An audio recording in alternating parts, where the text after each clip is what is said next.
Welcome back to Tort Talk. We have a very busy week to discuss in the world of mass torts, where we have a lot of trials in focus. I am joined, as usual, by John Robinson and Joe, the great Fantini. Thank you very much, boys. I've just realized Joe is like the Steve Jobs of the mass tort world. Like everywhere you see him, he is wearing that. The white shirt, the blazer. I think he looked better in a turtleneck between you and me. I've caught him once at MTMP in the casino walking around looking like he was in Hawaii, but we'll leave that for the in-person discussions. Joe, thanks for being here. Thanks for having fun with us. Great week last week with the power rankings too. Hey, just a quick note before we get started on this episode. Here's the thing about RR Digital. We built it the right way. We're founder-led, independent, and actually care about what happens to your firm. We curate marketing strategies as if we're on your payroll, setting the new standard for what legal marketing should be. Head to rrdigitalmedia.com to learn more, and let's have a conversation. Yeah, happy to be here again, talking about our favorite topic in the mass tort world, trials. It's always great when we finally get to this point. Yeah, we didn't get a chance last week to talk about the Covidien hernia mesh trial with the $88 million verdict. What can you tell us about the big win for the plaintiffs on that trial? I can tell you that everybody was shocked by this number. This is the biggest hernia mesh verdict we've seen. So it was a good case for the plaintiffs. It involved a hernia mesh that was implanted. A Covidien mesh is called a Sympatex. Basically, the case alleged that the coating, the barrier that goes on the mesh, dissolved rather quickly. It caused adhesions, problems with the plaintiff's bowel. The jury really listened to the evidence. We had a sympathetic plaintiff. The trial attorneys and the team did a great job. And then it came back with this huge number. It was $77 million for the injured plaintiff who had the mesh. It was $11 million loss of consortium claim. There was no fraud or no punitive damages. So just straight compensatory award. We never see numbers like this, especially without punitive. So that number was a big setback for the defendants who've been fighting these cases tooth and nails for a decade at this point. But where we go from here is we have about 2,500 cases in the MDL and another 7,500 cases in state court in Massachusetts. So I don't think this number is going to allow us to really come to a resolution, because I got a lot of clients who now tell me their case is worth $88 million, which unfortunately I don't think it is. So that number is really not going to lead to a global settlement, I don't think. I think we'll have to, try another case. By comparison, the biggest verdict we saw in Bard was a little over $4 million. So a great result for this great client. They're already appealing it up. I think it was a win the plaintiffs desperately needed. It put some pressure on Covidien, but I think the number is a little bit too far out there to bring about this global resolution. So we'll probably have another trial, even though a few cases have already settled out before they went to trial. Yeah, is this one of those scenarios where it's a huge win for, the plaintiffs, but, we do have those scenarios where sometimes it could be a negative when you have too big a win on a particular trial? It's definitely a great win for this plaintiff, but for the plaintiffs overall, in terms of a global resolution, I don't think we get much out of a defense verdict, a zero value case. And then also this outlier, like you're saying, Mark, it kind of hurts in the global resolution, but we'll take a win all day. We love to see the big numbers. We know people put in a lot of work. The clients are definitely hurt. They're definitely deserving. So we're never going to talk bad about an $88 million verdict. Yeah, I think you're entirely right. Like both of you, these gigantic wins don't move us necessarily closer to a global settlement, but I do think they put pressure, right? And if we start stacking wins, whether they're giant like this or just incremental wins, it's that continued pressure on the defendants helps us move towards at least some resolution. So I'll take it, right? It's a good one. Let's move forward and see where we can get more of a global resolution for Covidien. Yeah, well, we'll definitely do that. It's a win. We'd be really upset if it was the defense verdict. So happy to be on this side of the Vietnam case.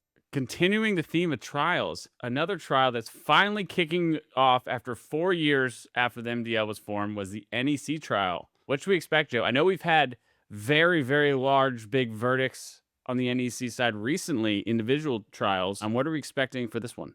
Yeah, this litigation's been wild. We've seen huge numbers, like you said, Mark, $495 million verdict. And then in the most recent trial in state court, a defense verdict. So the swings are astronomical in this litigation. This case is in the MDL. There's about 800 cases pending in the MDL.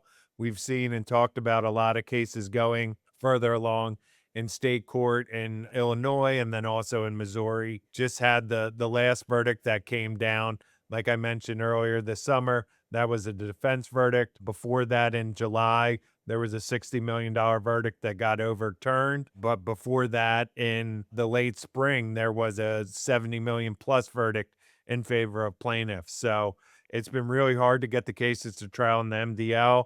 We've been getting the experts excluded. We've been getting the cases kicked out on summary judgment. So it's great for this family and this litigation to have this first trial. Hopefully we can get a victory. And if it's a victory, I'm sure it's going to be a big number because these are big cases with serious injuries. Hey, Joe, why compared to the Rocket docket did it take so long for this to come to finally get to the first trial? I think Judge Rogers in the Depo Provera, she oversaw the 3M earplug litigation, the biggest mass tort we've seen. And she learned a lot from that. And she had good experience working with the parties. And then what we ended up happening in Depo was we got the warning we were saying should have been there all along. And that pretty much folded the defense that they were trying to use in Depo. We don't have that here in this NEC trial. They're saying their product's safe.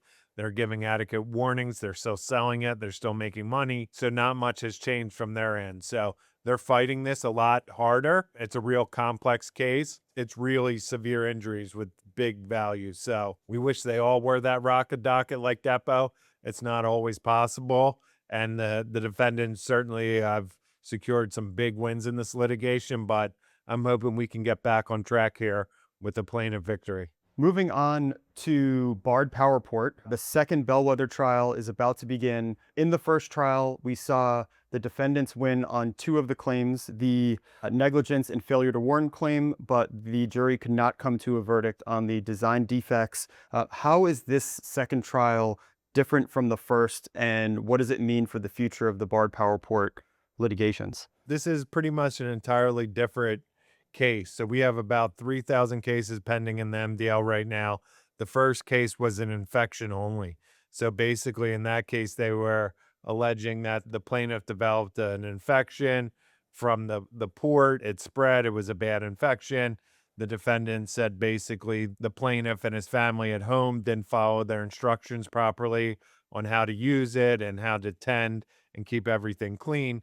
This case, the second Bellwether trace, is a fracture case that involved the then migration. So we're not saying that the injuries is only infection. We're saying that the device actually broke off and then migrated to another part of the body. So just talking about it with you guys, it seems like a much more severe injury case. This is more akin to the type of case that we saw in the IVC filter cases last decade, where there was some sort of fracture leading to the migration to other part of the body. We'll watch and see what happens here. It'll be interesting if we can get a win here, if the cases are really then in terms of settlement going to be separated out from these infection only versus the, migration or fracture cases. But I'm hoping for a victory. We're probably going to have about a 2 to 3 week trial. So sometime in September we'll hear, and hopefully we can get a win here and get back on track. What does it mean for the plaintiffs if we see a verdict similar to what we saw in the first trial? It means we're in trouble. It means that the jury's not buying the evidence or the story we're putting up for both type of injuries. I don't think, that the case will be a total loss. We've gotten our experts past Daubert, which is huge and what we need. It's really coming down to this case-specific causation, which is that second hurdle. You get the general causation, then you need the case-specific. So another win from the defendants. That would be a bad day for us. The litigation won't be over, but it will be a big setback, and we probably have to try another case to get a win up on our side before we could get some serious negotiations going with the defendant to get some, real money for these plaintiffs.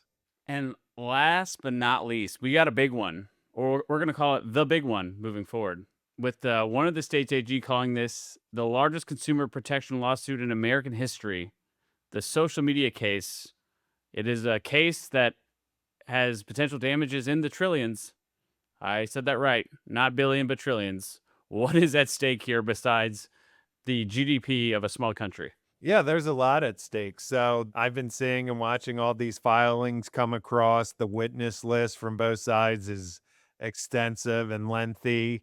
And basically, Meta's fighting for its life here and how it does and operates business. So in addition to that $1.5 trillion that the AGs are seeking, they're also really seeking a lot of changes to the platform. They want the age verification. They don't want you to be able to alter certain images. They want the parental guidance. They want a lot more restrictions that would definitely impact advertisements, and they don't want you to be able to then do this doom scrolling. So there's going to be a lot of changes that they're seeking in addition to the monetary damages. And what we're seeing now is that these AGs, they're looking at this as big tobacco, right? This is their chance to go in and get this compensation that their states, the Commonwealths need so desperately to help treat this epidemic. So there's a lot at stake here. I don't think we're going to have a settlement, during the trial. I think that's very unlikely at this point. But from everything we've seen, from the other result in the individual personal injury case, the result coming out of New Mexico, we're looking at potentially $100+ billion verdict coming down. But one thing I thought was crazy was after the New Mexico verdict came down, $90+ million, Meta stock was actually up the following day. So I think they're going to be able to withstand this trial and any big number, but hopefully we get a huge number here. And then that helps bring about, a resolution of all of the litigations, all of the actions going on sometime in a year, but it would be a very complicated settlement. Just to clarify, all this is related to children under the age of 18, not making any changes for adults. Yes, that's correct. And they really want to focus on children under 13 as well. This is the case that last week made #1 in the power rankings. If you haven't seen that episode yet, you're interested in what else is in the top 10, make sure you check out our episode from last week on our August power rankings. I do not see social media addiction leaving that #1 spot for a long time to come. Until this case gets resolved, there's a reason why it's there. The national attention that it's getting in the press, from parents, from the state attorney generals, and from plaintiffs' lawyers is putting an immense amount of pressure on Meta, on YouTube, on Snap, and on TikTok. And I think you are 100% right, Joe. This is the one that everybody should be keeping an eye on. And if you are interested in getting into a mass tort, there's a reason why social media is at the top of the list. Yeah, it's a great one for anybody to get involved with. We get a lot of people reaching out when you see these big numbers coming down. I'm bracing for a really big number, and we'll see. But there's still time to get involved in those, individual personal injury cases. We're getting new cases every day. Cases are being filed. So if you guys want to get more information, reach out to me, reach out to Marc or Jon to learn a little bit about the marketing. We've been working on these cases for years and happy to share what we've learned. All right, bring us home, Jon. I can't carry this whole team by myself. Oh, your back must be hurting. Thanks, everybody, for watching. This is another episode of Tort Talk. Make sure also you tune into the Jon and Marc podcast, because this week we also celebrate our 1-year anniversary. We have a special 50th episode that got released this week. So make sure you check that out for a little behind the scenes action of how we run this operation. Thank you again, everybody. Thank you, Joe, Marc. We will see you all next week on Tort Talk.